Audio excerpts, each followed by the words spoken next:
తాకట్లో ఉన్న మీ బంగారాన్ని విడిపించి ఆ రోజు ధరకే కొనబడుతుంది ఆచారి గోల్డ్.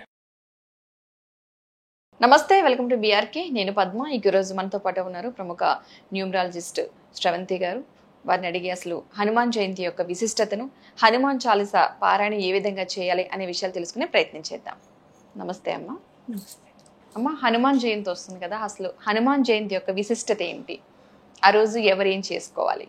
ఆంజనేయ స్వామి అని అంటే మీకు ఏదైనా వర్క్ కావాలనుకోండి, పని అవ్వడం లేదు జీవితంలో, అది అసాధ్యం అని అనిపిస్తుంది.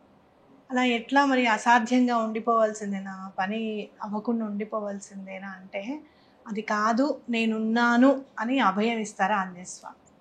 కాబట్టి మీరు ఏం చేయాలి, మనం ఏం చేయాలి ఆంజనేయ స్వామి పుట్టినరోజు అని అంటే, నిజంగా చెప్పాలంటే ఏ దేవీ దేవతలదైనా కూడా జయంతి అనేసరికి మనకి ఒకటే వస్తుంది. ఇప్పుడు లక్ష్మీనరసింహ స్వామి అనుకోండి, వైశాఖ మాసంలో చేసుకుంటాం చతుర్దశి. అలాగే ఏ దేవి దేవతలది చూసినా కూడా ఒకటేసారి జయంతి అనేది మనం చేసుకోవడం అనేది జరుగుతుంది. నేను చూసినంతలో ఆంజనేయ స్వామికి ఒక్కరికే శ్రీరామనవమి తర్వాత ఆంజనేయ స్వామి జయంతి చేస్తారు, నార్త్లో చేస్తారు. మనం మాత్రం ఇటు సౌత్ అంతా కూడా మనం వైశాఖ మాసం చేస్తాం.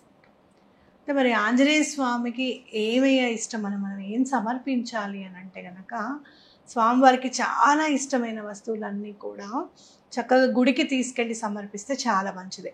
లేదండి మాకు అట్లా కుదరదు, గుడికి వెళ్ళడం అనేది మా వల్ల కానే కాదు అని అనుకుంటే కనుక, ఇంట్లోనే స్వామివారికి సమర్పించడం అనేది చాలా ముఖ్యంగా మనం చేయాల్సిన పని. అయితే ఇక్కడ మనం ఏమని చెప్తారు అని అంటే, నార్త్లో ఆంజనేయ స్వామి చోళ అంటారు అనమాట. ఓకే, అంటే ఆంజనేయ స్వామికి ఇష్టమైన అన్ని వస్తువులు కూడా చక్కగా ఒక ప్లేట్లో సిద్ధపరచుకొని స్వామివారికి అర్పించడం. ఏదైనా కూడా ఇష్టమైనది గనక ఏదైనా అర్పిస్తే, ఎవరైనా కూడా, ఇప్పుడు మీకు చాలా ఇష్టమైనది ఏదైనా ఇచ్చాను అనుకోండి, ఎప్పటికీ గుర్తుపెట్టుకుంటాను. అవునా, నాకు చాలా ఒక రోజు చెప్పాను, నాకు రెడ్ కలర్ అంటే, రెడ్ రోజెస్ అంటే ఇష్టము, లేకపోతే రోజ్ అంటే నాకు చాలా ఇష్టం, గులాబీలు అంటే ఇష్టం, మల్లెపూలు అంటే ఇష్టం అని ఎవరైనా కనుక మీకు ఎవరికైనా చెప్తే వాళ్ళు ఇచ్చారనుకోండి, మీరు ఎంత హ్యాపీగా ఫీల్ అవుతారు. అలానే స్వామివారికి ఇష్టమైన వస్తువులు ఇచ్చినప్పుడు కూడా స్వామివారు తప్పకుండా మనం గుర్తించుకొని మనని ఉద్ధరిస్తారు అనే నమ్మకంతో మనం చేయాల్సిన పని ఇది. ఇప్పుడు స్వామివారికి సమర్పించాల్సినవి ఏవి అని అంటే కనుక, చెమేలి ఆయిల్ అని దొరుకుతుంది, సంపంగ నూనె. ఓకే, సంపంగ నూనె, అలాగే సింధూరం, అలాగే కుంకుమ, వక్క కూడా పూర్ణంగా దొరుకుతుంది. మీరు చూస్తే ఆ వక్కని, పూర్ణంగా ఉన్న వక్కని చూస్తే నాకైతే వినాయకుడే కనిపిస్తాడు అనమాట.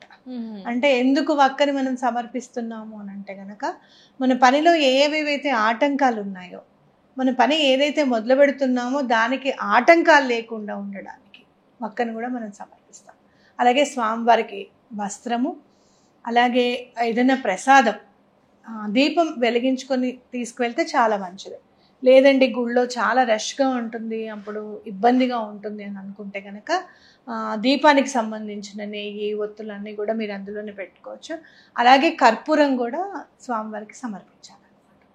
ఇది ఈ సంవత్సరం చేసి చూడండి, స్వామివారికి ఇది ఇష్టం కదా అని చెప్పి మీరు సమర్పిస్తే గనక, నెక్స్ట్ మళ్ళీ మీరు ఈ ఆంజనేయ స్వామి జయంతి వచ్చేటప్పటికి, శ్రీరామనవమి లోపల మీరు అనుకున్న పని తప్పకుండా అయి తీరుతుందని ఖచ్చితంగా చెప్పుకోవచ్చు.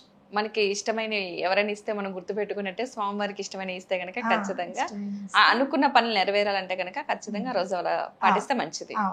అలాగే చోళాలో మీరు తప్పకుండా ఇన్వాల్వ్ చేయాల్సినవి ఏంటి అంటే తమలపాకులు. స్వామివారికి తమలపాకులు అంటే చాలా ఇష్టం. మీరు మన శక్తి మేర 108 అంటే 108 ఇవ్వచ్చు, 11, 21 ఏవైనా ఇవ్వచ్చు. అలాగే మీరు ఆ తమలపాకుల మీద శ్రీరామాన్ని రాసి సమర్పిస్తే గనక చాలా మంచిది అని చెప్పుకోవచ్చు. ఎందుకు అనంటే, స్వామివారికి మీరు ఎక్కడైనా చూడండి, తమలపాకులు సమర్పిస్తే అవ్వని పని అంటూ ఏది ఉండదు అనమాట. ఓకే, నా జీవితంలో కూడా చాలా సందర్భాల్లో నేను చాలా కష్టంలో ఉన్నాను అని అనుకున్నప్పుడు వెంటనే స్వామివారికి తమలపాకులు మాల గుర్తుకొస్తుంది. అలాగే మీరు చూస్తే గనక ఈ మధ్య కాలంలో నేను ఈ 3-4 years నుంచి విపరీతమైన సక్సెస్ అనేది లైఫ్లో నేను చూస్తున్నా. అంతకుముందు నేను ఏం చేశాను, ఏమేం చేశాను అనేది నేను టిక్ పెట్టుకుంటూ ఉంటే కనుక, మాకు మా ఊరు బాపట్లలో ఆంజనేయ స్వామి గుడి ఉందన్నమాట. సువర్చల సమేత ఆంజనేయ స్వామి గుడి. అయితే అక్కడ స్వామివారి స్వయంగా మేము వెళ్తూ ఉంటే అందులో పనిచేసే అంటే బ్రాహ్మడు ఉంటారు కదా, ఈయనకి ఫ్రెండ్ అనమాట చదువుకుంటున్నప్పటి నుంచి. ఆయన ఎందుకునో సడన్గా ఆపి నూనె ఇస్తారా దీపారాధనకి అని అడగడం జరిగిందనమాట. మేము వెంటనే లేదు, నెల రోజులకి ఎంత నూనె పడుతుందో చెప్పండి, మేము సమర్పించుకుంటాం స్వామివారికి అని అంటే ఆల్మోస్ట్ ఒక 1.5-2 years సమర్పించాం అనమాట. కోవిడ్ ముందు నేను చెప్తున్నా. అయితే ఎంత చేంజ్ వచ్చిందో మా లైఫ్లో అంటే చాలా చేంజ్ వచ్చింది. అంటే రోజు దీపారాధన జరిగేది ఆంజనేయ స్వామికి, ప్రతి నెల ఇచ్చేవాళ్ళం అనమాట, సమర్పించుకునేవాళ్ళం. అట్లా నేను చూసుకున్నప్పుడు మొన్న నాకు అనిపించింది, అరే మనం ఈ పని చేసాం కదా, మళ్ళీ ఈ పనిని మళ్ళీ మనం పూనుకోవాలి అని అనిపించింది అనమాట. అంటే 2-3 పనులు ఎక్కడ పనులు అక్కడ ఆగి ఉన్నాయి, సగం అయ్యి కొన్ని మొదలు పెట్టాలనుకుని బద్ధకంతో చేయకుండా ఉన్నవి అలాంటివి ఉన్నాయి. అప్పుడు ఎందుకు ఇలా ఆగింది అని చెప్పి అని అనుకున్నప్పుడు వెంటనే నాకు గుర్తుకొచ్చింది, అయ్యో ఆంజనేయ స్వామి గుడిలో మనం అప్పుడు ఇచ్చేవాళ్ళము, మళ్ళీ స్టార్ట్ చేయాలి అని అనిపించింది. మీరు దైనందిన జీవితంలో మీరు ఎవరికి చేసినా చేయకపోయినా ఆంజనేయ స్వామిని గుర్తుపెట్టుకోండి, తప్పకుండా మీరు అనుకున్న పనులన్నీ కూడా తప్పకుండా అవుతాయి. అంటే ఒక భగవంతుడిని కొలుస్తూ ఆయనే భగవంతుడుగా మారిన అవతారం ఆంజనేయ స్వామి, అవునా కదా? కాబట్టి అంటే ఏంటంటే మన భక్తి ఏ మేరకు ఉండాలి, మన నమ్మకం ఏ మేరకు ఉండాలి, అసలు బంటు అంటే అర్థం ఏమిటి, ఎవరికన్నా భగవంతుడికి బంటు అయ్యాడు ఆయన, అవునా కదా, అది ఎలా అవ్వాలి, ఎంతటి ప్రేమ కనపరచాలి స్వామివారి మీద అనేది, అంటే భక్తికి మారుపేరు, ప్రేమకి మారుపేరు కృష్ణుడు ఎలానో, ధర్మానికి మూర్తిత్వం రాముల వారు ఎలానో, భక్తికి మారుపేరు ఆంజనేయ స్వామి అని ఖచ్చితంగా చెప్పుకోవచ్చు. కాబట్టి ఆంజనేయ స్వామిని పూజిస్తూ ఉంటే గనక మనకి భక్తి ఎలా ఉండాలి భగవంతుడి మీద అనేది అలవాటు అవుతూ ఉంటుంది, మన మెదడుకు అందుతుంది, స్ఫురణకు వచ్చేస్తుంది, పని చేయాలి అని. తప్పకుండా మీరు ఇది చేయండి. అలాగే ఎప్పుడు కూడా మర్చిపోకూడదు ఏంటంటే హనుమాన్ చాలీసా. అసలు హనుమాన్ చాలీసా తప్పకుండా చదవండి. 11 సార్లు కానివ్వండి, 27 సార్లు కానివ్వండి, ఆ రోజు తప్పకుండా చదవండి. నిజంగానే హనుమాన్ చాలీసా చదివితే గనక మంచి విషయాలు కదా, మనం మంచి వార్తలు వింటాం అని కూడా చాలా ఎక్కువగా. అసలు అవ్వదు పని బాబో, ఈ పని అయ్యేటట్టుగా లేదు అనుకున్న పనులన్నీ కూడా హనుమాన్ చాలీసాతో అయిపోయినవి ఎన్నో పనులు చూసాను నేను. అయితే చాలామంది నన్ను అడిగే ప్రశ్న ఏంటంటే, మీరు ఒక్కొక్కసారి లక్ష్మీ నరసింహస్వామి గురించి చెప్తారు, లేదా దత్తాత్రేయ స్వామి గురించి చెప్తారు, లలిత అమ్మవారి గురించి చెప్తారు, పూజించండి, వీళ్ళని పూజించండి, వాళ్ళని పూజించండి అని చాలామంది చెప్తూ ఉంటారు. అసలు మీరేం చెప్తున్నారో మీకు తెలుస్తుందా అని కొన్ని మనం కమెంట్స్లో చూస్తూ ఉంటాం. అప్పుడు ఆలోచన చేసుకుంటే గనక, ఇప్పుడు మీరు ఆంజనేయ స్వామి గురించి మనం చెప్తున్నాము అంటే గనక, లక్ష్మీ నరసింహస్వామి కృప ఉండబట్టే ఆంజనేయ స్వామి గురించి చెప్పుకుంటాం. ఎందుకంటే మీరు పంచముఖ ఆంజనేయ స్వామిని చూస్తే, మీరు అందులో చూస్తే గనక అక్కడ లక్ష్మీ నరసింహస్వామి కూడా కనిపిస్తుంది. అంటే అభేదం, అసలు భగవంతుడు అనే మాటకి అభేదం. ఏ రూపంలో ఏ పని చేసుకుంటూ వెళ్ళాలో ఆ రూపంలో ఆ టైంలో ఆ పని నిర్వర్తించే విధంగా భగవంతుడు అవతరించాడు. కాబట్టి ఏ రూపంలో ఉండి మనం ఏది నేర్చుకోవాలో మన లైఫ్లో, ఏ రూపాన్ని కొలిస్తే మనకున్న సమస్యని తీరిపోతుందో అలా మనం చేసుకుంటూ వెళ్ళాలనేది మనం ముఖ్య ఉద్దేశం అనమాట. ఇటు సింధూరం చూసుకుంటే సింధూర గణపతి కూడా ఉంటాడు, అవునా కదా. శ్రీగణనాథ సింధూర వర్ణ అని మాట ఉంటుంది. సింధూరంలో ఉంటారా గణపతి అని అంటే సింధూర గణపతికి కూడా ప్రాముఖ్యత ఉంటుంది.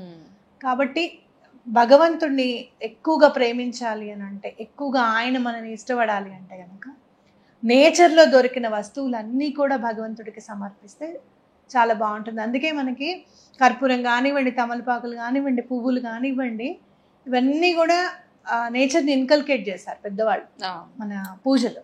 కాబట్టి అవే మనకి భగవంతుడికి ఇష్టమైనవి అని చెప్పి మనం సమర్పించుకుంటున్నాం అనమాట. అలాగే చోళాలు తప్పకుండా పువ్వులు కూడా పెట్టండి.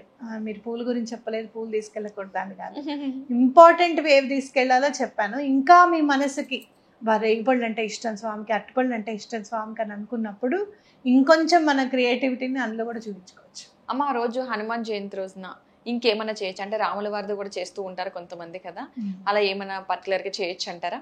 మీరు ఆంజనేయ స్వామిని పిలిస్తే ఒక ఆంజనేయ స్వామి వస్తారేమో, కానీ శ్రీరామ అని పిలిస్తే ఆంజనేయ స్వామి, లక్ష్మణుడు, సీతా సమేతంగా వచ్చేస్తారు.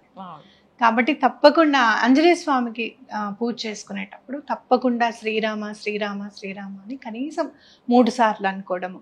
అలాగే పువ్వులు పెట్టేటప్పుడు ఫస్ట్ శ్రీరామచంద్రమూర్తికి పెట్టిన తర్వాతే ఆంజనేయ స్వామికి పెట్టడము. అలాగే మీరు ఇప్పుడు ఈ చోళా తీసుకెళ్తున్నారు కదా, ఏదైతే తీసుకువెళ్తున్నారో ఆ ముందు శ్రీరాముల వారి దగ్గరికి వెళ్ళి ఆయనకి దండం పెట్టుకొని, ఆయనకు కూడా ఏదైనా కొంచెం సమర్పించి, దండం అన్నా సమర్పించి, కనీసం రాముల వారికి చెప్పడం, ఆంజనేయ స్వామికి ఇది సమర్పిస్తున్నాం మేము అని చెప్పి చేయడం అనేది చాలా ఇంపార్టెంట్. అలాగే గనక ఇంకా ఏదైనా చేయాలి శ్రీరామచంద్రమూర్తికి అని అంటే గనక ఒక సింధూరం అనేది తీసుకొని వెళ్ళి అమ్మవారి పాదాల మీద, అంటే సీతా అమ్మవారి పాదాల మీద ఆ సింధూరాన్ని పూయమని చెప్పండి. అంటే పురోహితులు ఉంటారు కదా, బ్రాహ్మణులు ఉంటారు కదా, వాళ్ళే పూస్తారు అనమాట. పూసినప్పుడు అమ్మవారికి దండం పెట్టుకొని, మీకు ఏ పని అయితే అవ్వాలో, ఇంట్లో వివాహం అవ్వాలి పిల్లవాడికి, లేదు చదువు అయిపోయింది, జాబ్ రావడానికి వెయిట్ చేస్తున్నారు, చాలా ఇంపార్టెంట్ ఘట్టం ఏదైతే ఉందో లైఫ్లో అది ఆగింది అని అనుకున్నప్పుడు, లేదా ఇంకా నెక్స్ట్ 4th ఇయర్కి వస్తుంది మా అమ్మాయి, నెక్స్ట్ ఇక జాబ్లోకి ఎంటర్ అవుతుంది అని అనుకున్నప్పుడు, ఇంపార్టెంట్ ఏమైనా జరగాలి అనుకున్నప్పుడు ఇది చేస్తే చాలా మంచిది. ఎటువంటి పరిస్థితుల్లోనూ మీకు అసలు ఏం కలిసి రావట్లేదు అని అనుకుంటే కూడా ఈ సింధూరాన్ని అమ్మవారికి సమర్పించి పాదాల మీద గనక మీరు అక్కడ ఉండంగానే రాయిస్తే గనక అన్ని పనులు అయిపోతాయని ఖచ్చితంగా దండం పెట్టుకోండి. అలాగే చాలా మంది వచ్చారు, వాళ్ళు చాలా సింధూరాలు ఇచ్చారు, ఇలా అమ్మవారికి రాయమని అని చెప్తే కనుక మీరు ఎప్పుడైనా సరే ఉపయోగించండి అని చెప్పి ఇచ్చిరండి. మనస్ఫూర్తిగా తప్పకుండా అమ్మవారే ఉపయోగించుకుంటారని నమ్మి ఆంజనేయ స్వామి దగ్గరికి వెళ్ళి పని చేసుకుంటే, చోళా సమర్పిస్తే కనుక చాలా మంచి జరుగుతుంది. సూపర్ అండి. అసలు ఎందుకంటే సింధూరం అనేది మనం పెట్టమని అంటాం కానీ పాదాలకు రాయడం అనేది ఇప్పటివరకు తెలియకపోవచ్చు చాలా మందికి, రాయమని చెప్పడం అన్నది. సో మంచి విషయం తెలియజేస్తారు, చాలా మందికి ఇది ఉపయోగపడుతుంది అనుకుంటా ప్రతి ఒక్కరికి కూడా. ఇక హనుమాన్ చాలీసా అన్నది చెప్పారు, చదవడం అన్నది అంటే ఒక రోజు చదవాలంటారా, లేదంటే మన వీలుని బట్టి చదువుకోవచ్చు అంటారా? మనం మంచినీళ్ళు ఎలా తాగుతాం, భోజనం ఎలా చేస్తాం, టైం టు టైం, ఓకే, రోజు దైనందిన జీవితంలో మనం చదువుకోవాల్సింది హనుమాన్ చాలీసా. అది ఎలా అంటే నాకు అనిపిస్తుంది, భగవంతుడు ప్రతి నిమిషం ఉండలేను నేను అనుకొని, ఆంజనేయ స్వామి నేను అందరి ఇళ్లలోనూ ఉండాలి ఖచ్చితంగా అనుకొని అది తులసిదాస్ చేత రచింపజేశారు అనేది నా గట్టి నమ్మకం. ఎందుకనంటే ఎక్కడెక్కడవన్నీ ఎలాంటి పనులైనా కూడా అవ్వవో అనుకున్నవి ఆంజనేయ స్వామి హనుమాన్ చాలీసాతో అవలీలగా అయిపోయిన సందర్భాలు ఎన్నో ఉన్నాయన్నమాట. కాబట్టి దైనందిన జీవితంలో మా పిల్లలు మా మాట వినడం లేదండి, బాగా అల్లరి చేస్తున్నారండి అని చెప్తూ ఉంటారు. మాకైతే అసలు 1వ క్లాస్ వచ్చేటప్పటికే మాకు హనుమాన్ చాలీసా నోటికి వచ్చాయన్నమాట. కాబట్టి పిల్లలందరికీ కూడా హనుమాన్ చాలీసా అనేది నేర్పించాలి. మీ పిల్లలు మాట వినడం లేదు, దారి తప్పుతున్నారు అని అనుకున్నప్పుడు ఆంజనేయ స్వామికి హనుమాన్ చాలీసా నేర్పించండి. అలాగే ప్రతిరోజు శ్రీరామచంద్రమూర్తికి దండం పెట్టడం అనేది అలవాటు చేయండి. తప్పకుండా మీ పిల్లల్ని ఆయన చేతుల్లో పెడితే ఆయనే నెమ్మదిగా నడిపించుకుంటూ వెళ్తారు. అందుకే మీరు కంచి పరమాచార్య గారి గురించి ఖచ్చితంగా చెప్పుకోవాల్సిన సందర్భం. ఎందుకు అని అంటే గనక అసలు ఆయనకి కుదిరినప్పుడల్లా శ్రీరామ అనే నామ జపాన్ని ఎప్పుడు కూడా చేపిస్తూ ఉండేవాళ్ళు అనమాట. ప్రతి ఇంట్లో కూడా శ్రీరాముడి జపం చేయండి, ఎంత చేశారో సంఖ్య రాయండి అని చెప్పి ఆయన చెప్పడం జరిగింది అనమాట. అలాగే శ్రీరామచంద్రమూర్తి నామం రాసిన వాళ్ళందరికీ కూడా బంగారం కాయిన్స్ ఆ రోజుల్లో పంచిపెట్టడం కూడా జరిగిందనమాట. కాబట్టి శ్రీరామ అనే నామంలోనే ఎన్నో దాగున్నాయని మనం గుర్తుపెట్టుకోవాలి. తప్పకుండా మనం దైనందిన జీవితంలో హనుమాన్ చాలీసా అనేది ఒక భాగం చేసుకోవాలి. ఓకే, చాలా మంచి వివరాలు అందించారమ్మా, ధన్యవాదాలు.